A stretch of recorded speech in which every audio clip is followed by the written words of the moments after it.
Hi, welcome to Bonita's Kitchen and thank you for joining us. I'm excited to bring to you today a comfort food recipe, which is bacon cheeseburger meatloaf. And this meatloaf today is made with, again, a few simple ingredients, but when it's put together, you will be over the moon with it. So if this recipe interests you and you like to know how to make it, stick around and let's get started. Bonita's Kitchen to yours. Bonita's Kitchen to yours. Now this recipe today, you can whip it together with your hand and a wooden spoon, just put it all together, but I'm going to be using my trusty little kitchen helper here. I got 2 pounds of lean ground beef. You could use regular ground beef, and then I'll talk about what you can do for that drainage of oil, how to eliminate it from going into the recipe and causing a whole lot of trouble for you. So we're going to put the ground beef into my mixer. Now what I got here as well, about 6 slices of bacon, and the bacon's got a little bit of fat on there, but I try to get it as lean as possible, but you do need a little bit of it to have that nice taste.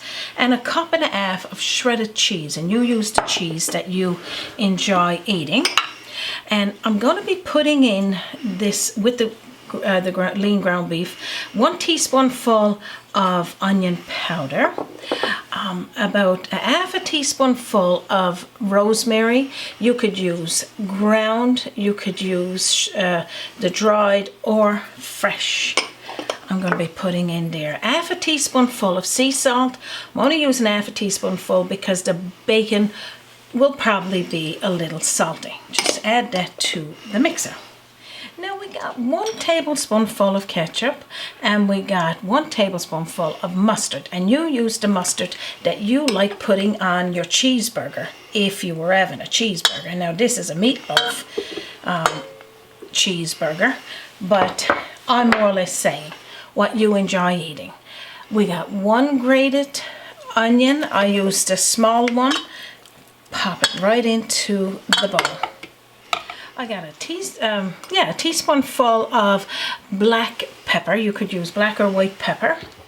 And I got 1 cup of stale breadcrumbs, and this is pretty much just grated up in with your grater or by hand. Any stale bread left over from your bread is fine. You don't need to go buy any. Now I'm going to just blend that through a little.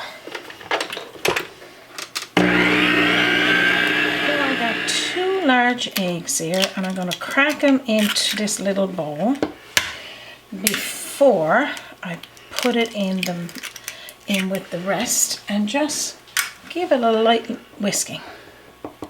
After you've whisked it together a little, just toss it in with the mixture and turn it on just for a couple of minutes.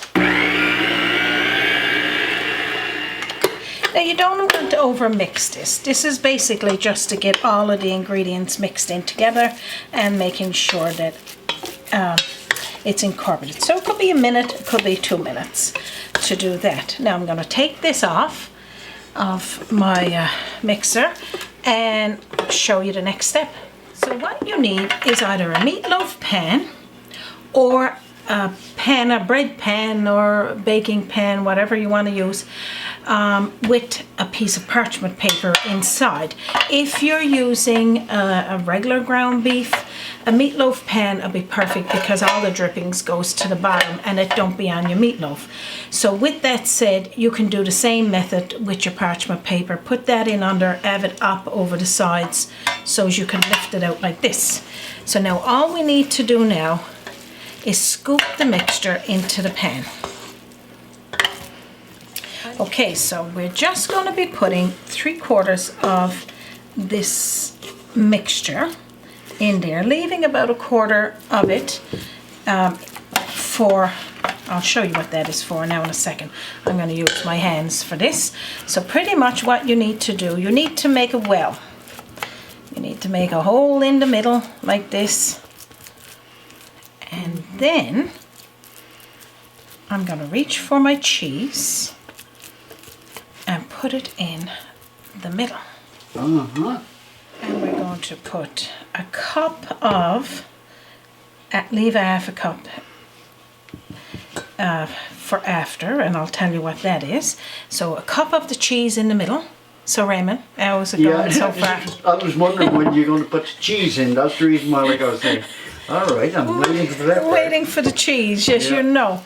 Then you're going to take the quarter of the meatloaf that or the meat that we left over, and put on top, taking every little bit, joining it to the sides where you put it up over the sides. Every smidgen. Every smidgen.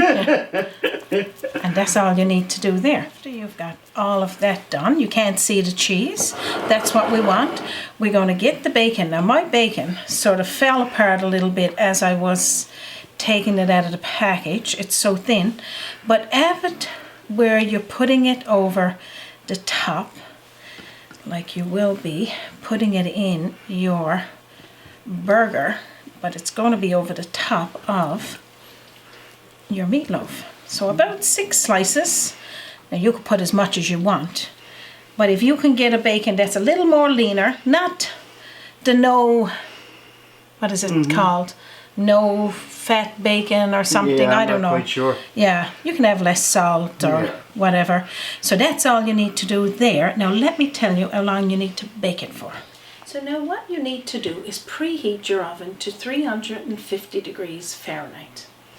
And we're going to put the meatloaf in there on the center in the middle rack on the center, and let it bake for about 50 minutes. This normally would take about an hour to bake, or 145 to 150 on your cooking thermometer. When the 50 minutes is up, we're going to take it out, and then I'm going to tell you what else we're going to do. So our 50 minutes is up on baking our bacon cheeseburger meatloaf. So I'm going to take it out of the oven, keep the heat on 350, and because we're going to put it back in again. Oh my gosh, it smells amazing in here, Raymond. It's looking delicious. Yes, oh my. Just look how lovely. Oh my gosh, this smells amazing. Now I'm going to top it with cheese, and I'll show you that. Just look how lovely it looks. Now all we need to do here now is top it off with the half a cup of the shredded cheese that was left over the top of the bacon and the meatloaf, and put it back into the oven for another 10 minutes or until it's done temperature between 145 to 150 degrees Fahrenheit. Oh my gosh, now just look how delicious our bacon cheeseburger meatloaf is. My gosh, Raymond? Oh, I'm ready for a taste of that. You know you are. Now I'm just going to put it out on the platter. Oh my gosh, now I can see you guys running out and getting yourself some ground beef here today so you could make one of these delicious meatloafs. Oh my gosh. Yum, yum, yum. Oh my gosh, I can't wait to cut into this. And as well, I like to make just another correction on the time of it. The cooking temperature, anywhere from 145 to 160. It could even be a little bit more to be a medium and a well done meatloaf. But just look. Oh, yeah. Isn't that yummy? Too good to eat. Oh my gosh. Now I got a slice of homemade bread over here. I might put it on top like that. Raymond, now let me just show you here now. I mean, you could put it on a burger too. And I got some extra bacon there and a little bit of homemade gravy that I'm just going to sprinkle a little bit over the top. And just look at this delicious meatloaf. I mean, you can't get enough of it. Raymond is going to be just... we're not... Don't tell too many stories now. I don't think we're going to be able to share this meatloaf. I think this is what I'm going to say. Like when I eat something like this now, it's going to be a moaning and a groaning as I get away from the table. As you try to get away from the table. Well, this is it. Too good to eat. Now I'm going to have a taste. Now I'm going to say throw caution to the wind. Be careful with the inside of this meatloaf because it's oozing that cheese and you don't want to burn yourself. I probably should be just telling it to Raymond because he's the one that's going to not wait until it gets some of that juice that's coming from If that there's any meatloaf. steam coming out, I'll just blow on it so it's not too hot. I know you will. Oh my gosh. Drop the fork, delicious. Shut the front door. Oh my gosh. You're going to love this meatloaf, hands down. I know we got a few of them on Bonita's Kitchen that I will share with you as well. But this bacon cheeseburger meatloaf is by far probably one of my favorites, Raymond. And of course, Raymond's dollar fries. You can just like Jesse's little fries there, and I'm going to dip one of them into that juice as well. Oh my gosh. Can't go wrong with a good old dollar fry. I can't Dollar wait. chips. Dollar chips. Yeah. I can't wait for you to make it. I got extra bacon on the side because you know, bacon, more. Some gravy. We're going to sit down and have a little feast there. 2 thumbs up. Yum.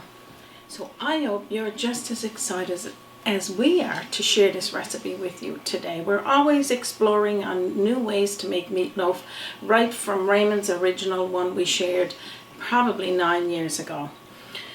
This one, we're going to leave the recipe down in under this video in the description area.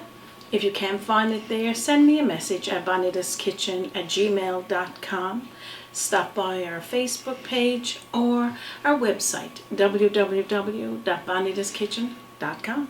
And also, Bonita, like we should, if you take a little photo of anything you've cooked from the shows that you've seen, just send it to us and we'll put them on our monthly viewers. Yeah, Raymond has been compiling photos that you, our viewers, have sent to us, and every month or every so often, depending on how many we get, it'll put a slideshow up showing your delicious meals that you've cooked from our kitchen.